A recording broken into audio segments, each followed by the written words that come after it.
Bismillahirrahmanirrahim. Assalamualaikum warahmatullahi wabarakatuh. Alhamdulillahi awalum bila bidayah wa akhirum bila nihayah wa man takallama sami'allahu kalamah wa sami'allahu liman hamidah. Asyhadu an la ilaha illallah wa asyhadu anna Muhammadar Rasulullah. Allahumma salli ala Muhammad wa ala ali Muhammad wa ala ahli baiti ajma'in, amma ba'du. Ma'asyiral muslimin wa zumratas sholihin rahimakumullah. Dalam hidup ini kita hanya ada punya dua pilihan hidup. Siapapun kita, menjadi apapun kita, apapun profesi kita. Pilihan kita hanya ada dua. Menjadi polisi misalnya, pilihannya menjadi polisi yang baik atau polisi yang tidak baik. Menjadi tentara yang baik atau menjadi tentara yang tidak baik. Menjadi pemimpin yang baik atau menjadi pemimpin yang jahat, pemimpin yang tidak baik.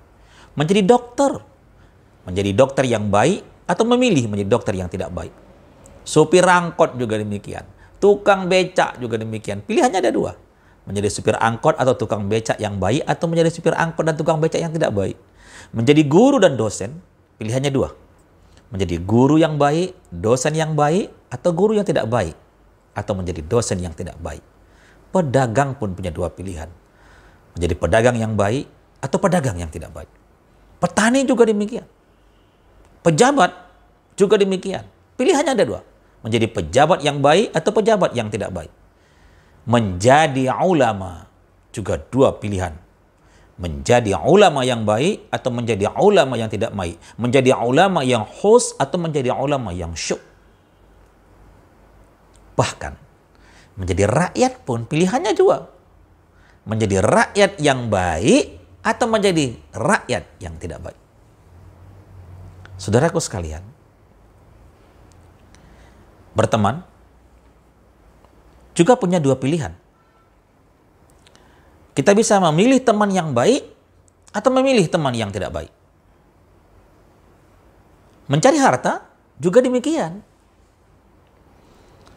Kita bisa mencari harta dengan cara yang baik, dengan cara yang halal, atau mencari harta dengan cara menghalalkan semua cara.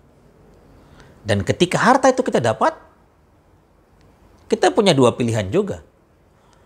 Menggunakannya untuk kebaikan, untuk ibadah, seperti misalnya haji, umroh, sedekah, kurban, dan lain sebagainya. Atau memilih untuk jalan-jalan, rekreasi, keliling Eropa, dan lain sebagainya. Ketika harta itu kita dapatkan, kita punya dua pilihan untuk memanfaatkannya. Untuk diri pribadi, atau kita bahkan justru berbagi kepada orang-orang yang ada di sekitar kita. Dan ketika kita mendapatkan bagian kita dari usaha kita, dari ikhtiar kita, dari kerja kita, mendapatkan harta itu, punya dua pilihan juga.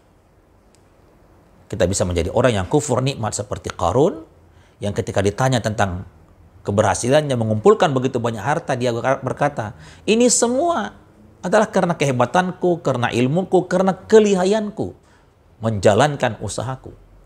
Atau kita memilih untuk berkata seperti Nabi Sulaiman alaihissalam. Ketika ia ditanya perihal kekayaan yang ia dapatkan, ia berkata, hadza min fadli rabbi. Semua ini adalah keutamaan dari Tuhanku. Saudaraku sekalian, dalam Al-Quran, Allah Subhanahu wa Ta'ala berfirman tentang dua pilihan hidup ini. Allah berfirman, fa'alhamaha fujuroha wa taqwaha. Kepada manusia itu diilhamkan dua hal. Fujuroha, yakni dosa, kemaksiatan, kejahatan. Wa taqwaha, dan juga ketakwaan. Unsur-unsur kebaikan dalam hidup. Karenanya maka manusia selalu punya dua pilihan dalam hidup mereka.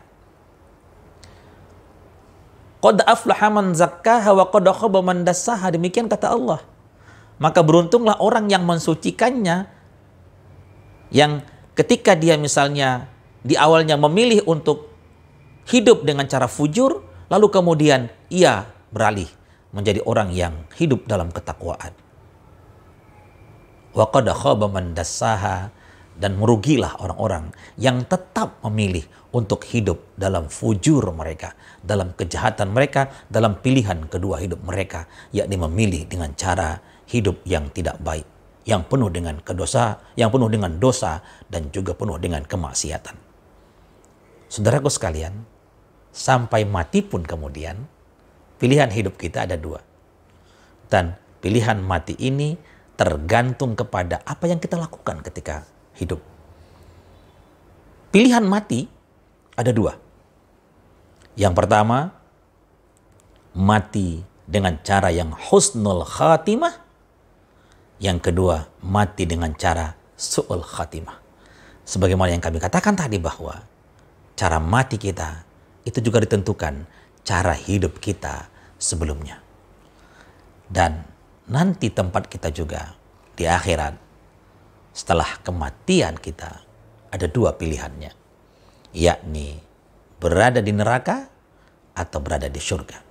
Tentunya orang-orang yang hidupnya memilih untuk terus bergelimang dalam kejahatan akan mati dengan su'ul khatimah dan tempatnya neraka.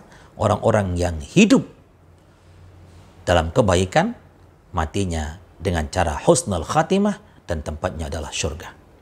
Satu yang harus kita ketahui bahwa la yastawi ashabun nari wa ashabul jannati humul faizun.